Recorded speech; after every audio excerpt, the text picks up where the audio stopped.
Either God created the universe or the universe created itself. You will find out on the day of your death. It is absurd for the evolutionist to complain that it is unthinkable for an admittedly unthinkable God to make everything out of nothing. And then they turn around to pretend that it is more thinkable that nothing should turn itself into everything. I don't know if you get this.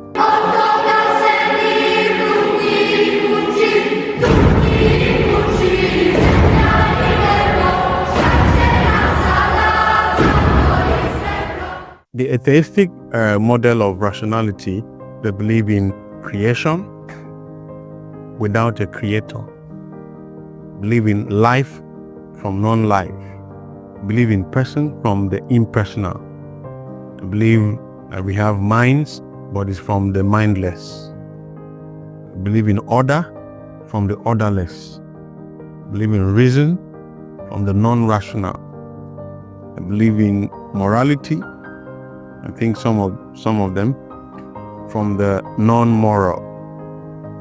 That morality didn't come from a moral reference. I believe in information without a sender. I believe in coding without a programmer. Truth as an accident.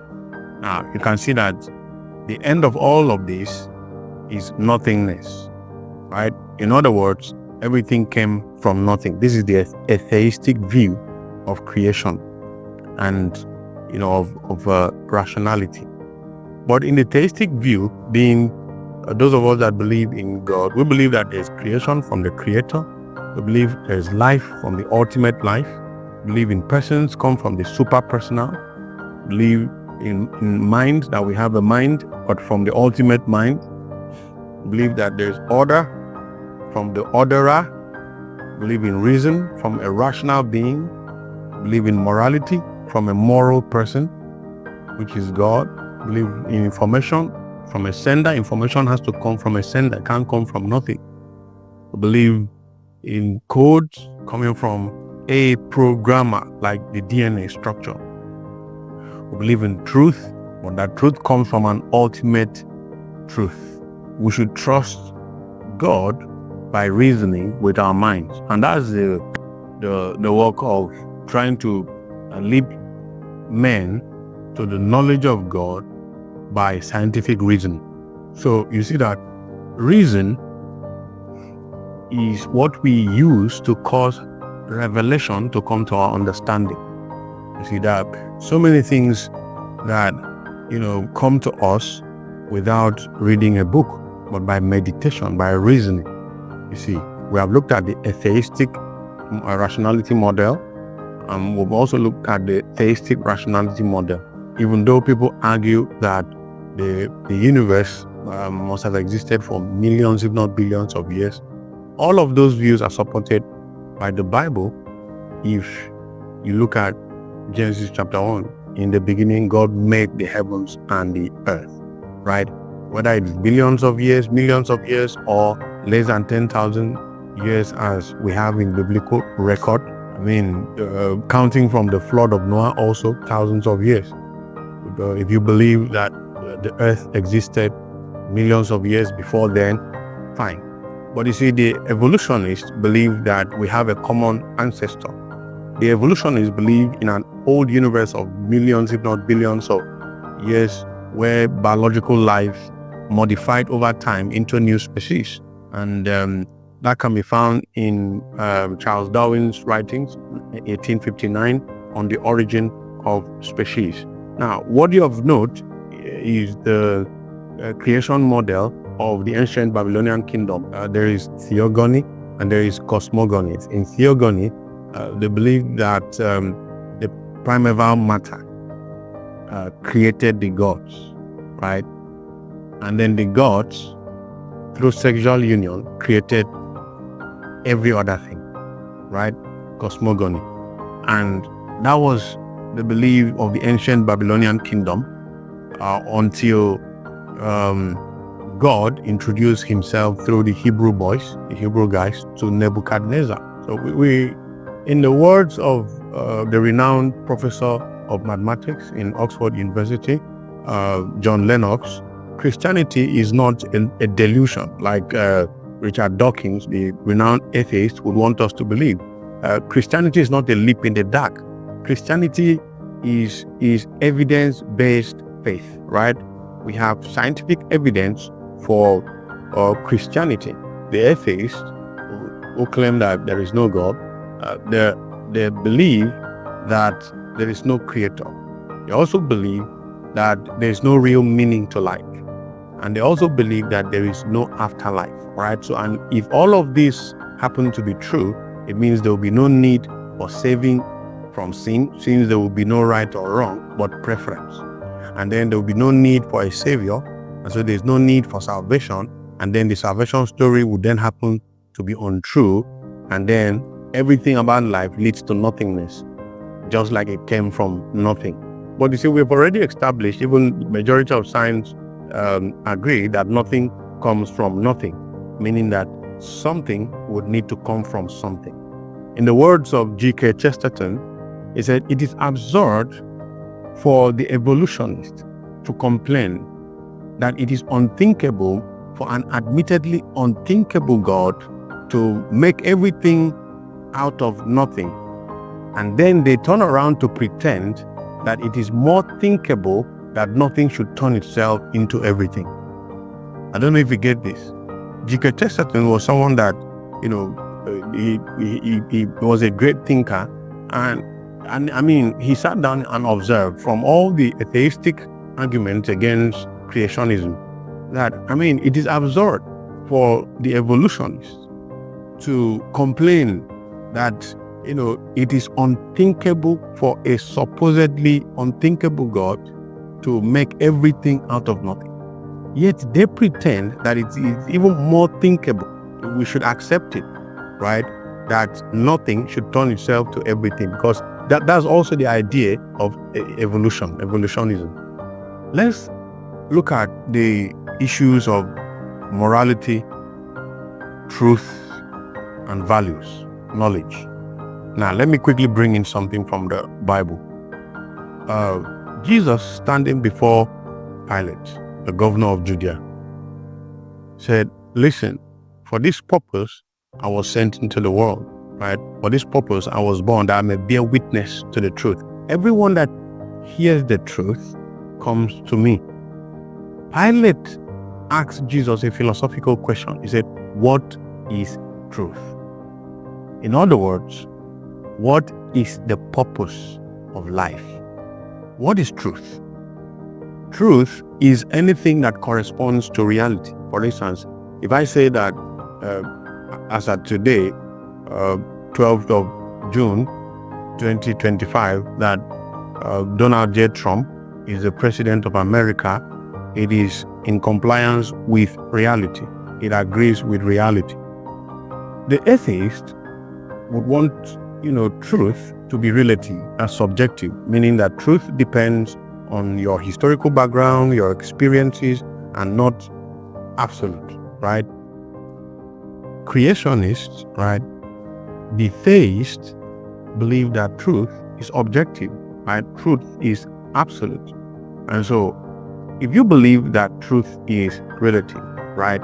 I mean, then someone can just take your phone and walk away. And you're like, "Man, guy, why did you take my phone?" He said, "Why did you steal my phone?" And you would be like, "I didn't steal your phone. I had need to make a call, so I took it." No. Don't accuse me of stealing. Don't. I don't believe in stealing. I don't believe I stole your phone. I just took it because I needed a phone. Nobody lives like that. So that person is trying to, make the truth that he has stolen the phone to be relative. Truth would need a reference point, right?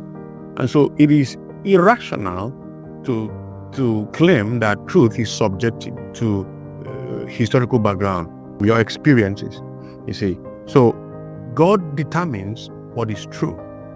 And so we learn the truth from God. The atheist can say, there is no absolute truth. The question will be, how do you know that? Right? Because In absolutism, a branch of philosophy as with regards to morality and truth. In absolutism, we believe that truth is absolute. Murder is murder in any part of the world. Murder, stealing is stealing in any part of the world. It's not relative, right? But if you want to make it relative, then no country should have law enforcement agents, right? Should have 3 tiers of government for checks and balances, right? You should have the court system, right? It shouldn't exist, right? So if morality, truth, and values happen to be relative, right? So that you can pick and choose, you can make it a matter of preference, not something that is objective and absolute, then there will be everything leads to nonsense, right? The end of naturalism, right, in this context is nonsense, right? There will be no purpose for life. They may say you cannot really know if something is true. How do you know that? Can you test that scientifically? Can you prove that scientifically, that nothing can be determined except through scientific process? How do you test that scientifically? How do you prove that scientifically? If you say everything is meaningless, and that includes the statement you just made, right? If you say truth is not absolute, right? And that includes the statement you just made. So the problem now would be that the atheist would try to relativize the absolute, right? But in the process, the person absolutizes the relative, right? So let's say if you say that there is no absolute truth, or we cannot know for sure, the statement you made is an absolute statement. And so you are trying to absolutize the relative and relativize the absolute. It doesn't make sense. If you say what is true to you is not true to me, then go ahead and steal someone's phone and see the reaction of the person. Without anything, there will be chaos, right? I don't believe I just stole your phone, right? Don't accuse me of stealing. I just took it because I needed it. So your truth is not my truth. Your truth is relative. Nobody lives like that. So either God created the universe or the universe created itself. You will find out on the day of your death. In the theistic view, with regards to truth, we believe that God is the reference for truth. God, determines the purpose for life. And if there is God, if there is the God, does he want to make himself known? Now, let's consider certain religious standpoints. In Hinduism, in Buddhism, in Islam, and all of these religions, they kind of point to the fact that you can know certain things about God. But in Judeo-Christianity, you hear God speaking to the prophets. You hear God being a personal God. You see God, coming as a human being to, participate in the problems of this world. Because someone may ask, if God is a good God and he's the creator of the universe, why would there be evil? Why would he allow evil in a universe that he created as a good God? The question is, what is a holy God doing on the cross? It tells us, in the words of Professor John Lennox, God is not separate from the sufferings of this world, right? He didn't cause it. He didn't remove himself from experiencing the evils that is in the world. So he came as flesh, experienced the problems of the world, and then he died on the cross as a human being to give us hope by rising from the death. So the resurrection is the most authentic hope of the afterlife. So when Jesus rose from the dead, the hope of the afterlife was brightened. There are so many problems in the world because man fell from the glory of God. And so all the problems of the world will not be solved, even by the most spiritual person. So what is the hope? The hope is in the afterlife. And God himself, as a man, Jesus Christ, rose from the dead, defeated death. Listen, if you meet someone that has defeated death and sin, you rather follow the person, and rose from the dead, you would rather follow the person. Every other religion, the end of their belief in God or gods offers no hope. But in Judeo-Christianity, we find that God rose from the dead to prove himself, to prove victory over death, prove victory over sin, and then offer us hope of the afterlife. Listen, there is an algorithm in the invisible man that helps us differentiate right from wrong. It is called conscience. It didn't just be, it didn't just happen. It must have been an intelligent person that designed conscience into us to act like a torchlight to distinguish right from wrong. And that intelligent person is a super moral being called God. And then, so this is where the Bible comes in to help us make sense of, morality, to help us make, because morality would then have to be a matter of revelation from God. And that's where the Bible comes in. Truth can lose its power without knowledge. So we've looked at the issue of creation and different models of creation. We can still go a lot deeper into that, but not for this very video. We're also going to look at the intelligent design. We have looked at the issue of morality, truth, and values. And we'll also let us see if Christianity, right, is testable.